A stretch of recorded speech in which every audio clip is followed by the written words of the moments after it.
Our next speaker has been working in the AOD sector for over 20 years. He's worked across a number of residential, non-residential, community development and Aboriginal community-controlled organisations. David Kelly is the Director for the Programs for Odyssey New South Wales. Please welcome to the stage, David Kelly. Thanks very much, Nick, and Uncle Alan's left. I just wanted to thank Uncle Alan for welcoming us to Gadigal land here. We've all come from the lands of various nations today. I've come from Darkinjung land last night.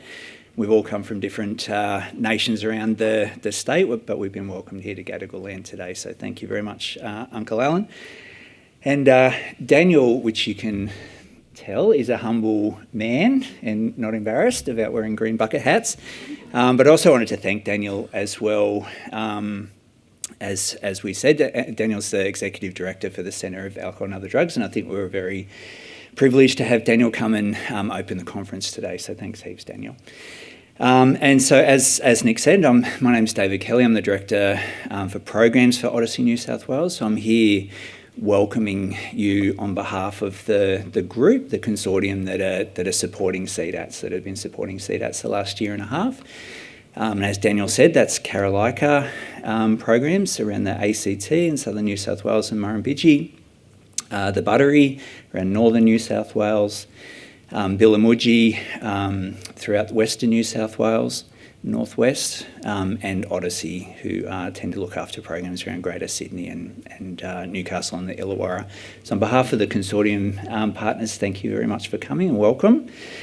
And as people, Daniel and others have said, so the CDAT program is not a new program, and some people who are sitting here today may have been part of CDATs for a long time, for 10 or 20 years. The CDAT program has been around for more than 20 years. Originally it was delivered by the Ministry. It might have even been called the Department of Health back then. I think that was when I first went to my first CDAT meeting. I think was in Cessnock in the Hunter Valley. That was probably 18 years ago, something like that, 16 years ago.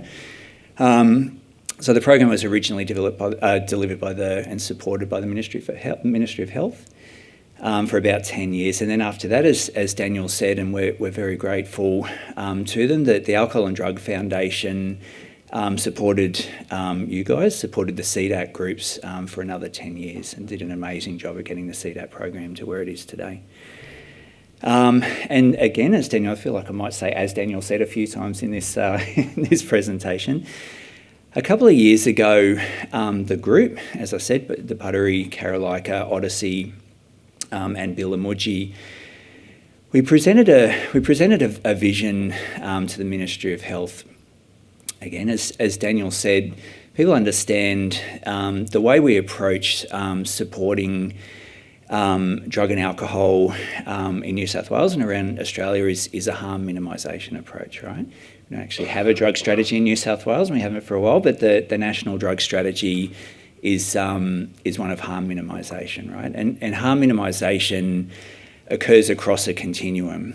So there's the really pointy end, there's the treatment end, there's long-term residential rehab and detox and those sorts of things for people for whom the wheels may have already fallen all the way off. There's been family breakdown, there's been significant trauma, there's been years of drug and alcohol use, there's been incarceration, there's been homelessness, there's been all those sorts of things. That's the pointy end. That's treatment. The other end of the drug, alcohol and other drug continuum is prevention, right? Prevention and community development. The point of prevention and community, I'm teaching you to suck eggs, you guys know what it is, but is to prevent harm before it happens. Treatment and those kind of things is about trying to fix the harm after it's already happened. What the CDATs are doing is trying to prevent harm before it happens. And so what we presented to the ministry was a vision of how we could maybe do that. The partners of the group that are supporting CDATs, as I said, we're already embedded in local communities around the state. So the Buttery is really strong in northern New South Wales. They've got good relationships with all mob up there. Same with us in Sydney, same with Kara in the south, same with Billa in the west. We were already embedded with local communities. We already had really good relationships with local communities. We were already part of CDATs ourselves.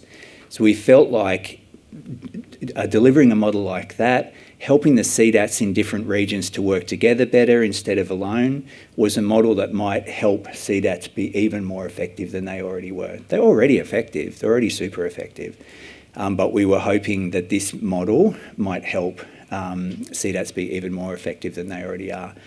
And also the partner members, again, as I said, Buttery, Carolina, ourselves and so on, are already really involved in the alcohol and other drug sector. We already do treatment services. We already do community outreach services. We already do community development services. So we were already deep in the system, and we could help the CDAT groups and the CDAT program become even more part of that continuum of harm minimisation that I was talking about before. So we presented that vision to the ministry, and then we were given the chance to support you guys in the CDAT program, which is really what we're doing. We're supporting you guys to do what you do best, which is provide local solutions in a local way to local problems, right? It's not about centralised, it's about you guys operate in your community members in your community. You know what your community needs and how they need it, and we're there to support you. But again, as Daniel said, we took over in a tricky time, right? We took over at the start of last year. There was something going on last year, I can't remember. Oh, it was COVID. And so we took over. At the time we took over, a lot of you guys were a little bit dormant. The CDAT program was a little bit dormant, not totally, but a little bit. A lot of groups, because of the lockdown and the physical restrictions and all of that sort of stuff, were having trouble meeting. Like all of us, we were trying to meet online. That wasn't like the most helpful way to run a CDAT group online through Zoom and so on. So at the time we took over, there was probably only 20 CDAT groups that were really kind of still active, and not a lot of CDAT activities had been able to be funded.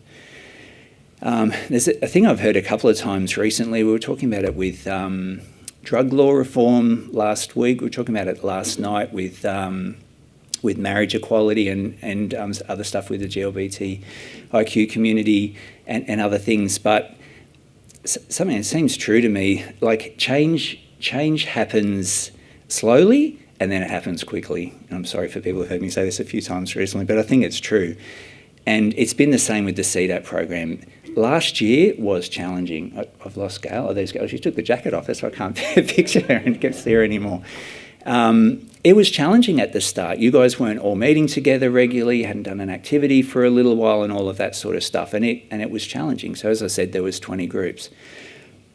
But over the last year, last year and a half, we've really picked up some traction. So we've gone from probably 20 active CDAT groups to, in the last financial year, there was about 67, which is an amazing increase. Some of you were groups that had been operating before that reactivated, and some are new, but going from 20 to 67 was amazing.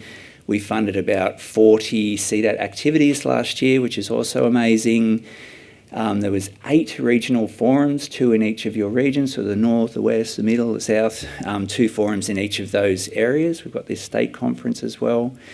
And so we've been able to roll out a lot of things like that. In addition to that, we sort of took the opportunity, because things were a little bit quiet, and like it was for a lot of you and a lot of organisations, we had to learn to pivot onto online. We weren't all able to meet together all the time, so we did a range of other things last year to compensate for that. So, and a lot of you would have participated in these. So we ran a range of webinars that were online but also recorded so that people could access them later.